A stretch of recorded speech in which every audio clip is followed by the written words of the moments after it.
Avant de commencer le chapitre 2, je vous précise quelques mots importants de l'histoire.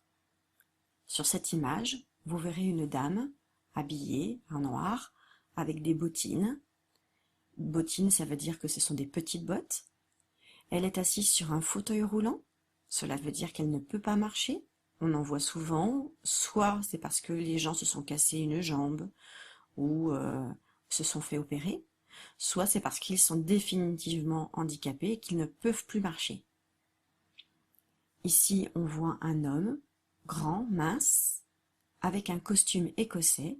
Un costume écossais, c'est un tissu originaire d'Écosse. L'Écosse, vous savez, c'est le petit pays où Lola est allée pendant un an.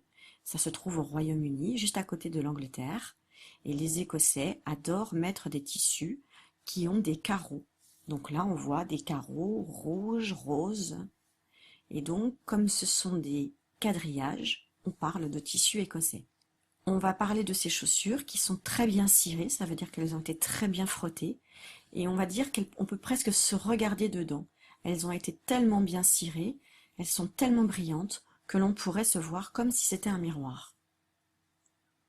Ensuite, on va aussi parler d'un homme petit, trapu, qui porte d'énormes bagues à chacun de ses doigts dodus. Ça veut dire que comme il est un petit peu gros, ses doigts aussi sont un petit peu gros, ils sont un petit peu dodus. Et il a des bagues à tous ses doigts. Et à ses pieds, il a des mocassins neufs. C'est une sorte de chaussure. Si vous regardez bien, voilà à quoi ressemblent des mocassins. Au tout début de l'histoire, nous parlons d'un monsieur. C'est celui qui a hurlé dans le chapitre 1 au voleur. Et il arrive, il est très énervé. Il a la bouche qui est un petit peu déformée par la colère. Les cheveux sont dressés sur son crâne. Tous ces éléments nous permettent de voir qu'il est vraiment en colère. Maintenant, je vais vous raconter l'histoire. Chapitre 2. Un voleur à l'hôtel. Nous sommes rentrés dans l'hôtel. L'homme qui criait est arrivé dans le hall comme une furie. Les cheveux dressés sur son crâne, il n'arrêtait pas de gesticuler. La colère déformait sa bouche. « Ma sacoche !» continuait-il à hurler. « Mais enfin, monsieur Coloretto, calmez-vous. Que contenait cette sacoche ?» a demandé une femme habillée d'une robe à fleurs, sans doute la patronne de l'hôtel.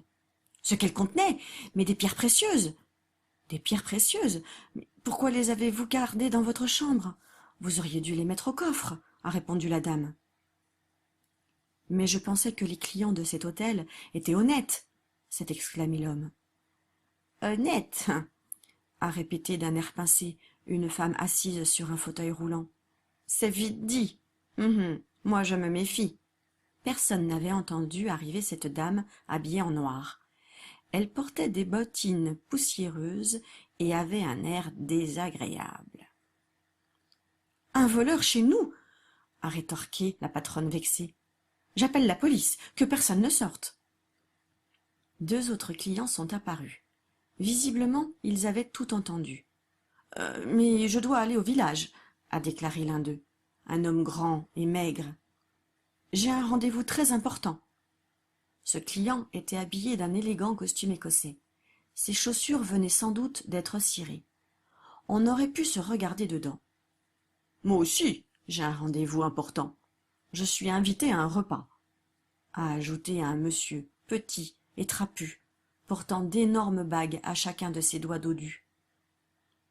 L'homme était vêtu d'un short et chaussé de mocassins neufs. « Madame, messieurs, » a annoncé la patronne, « je viens d'appeler la police. »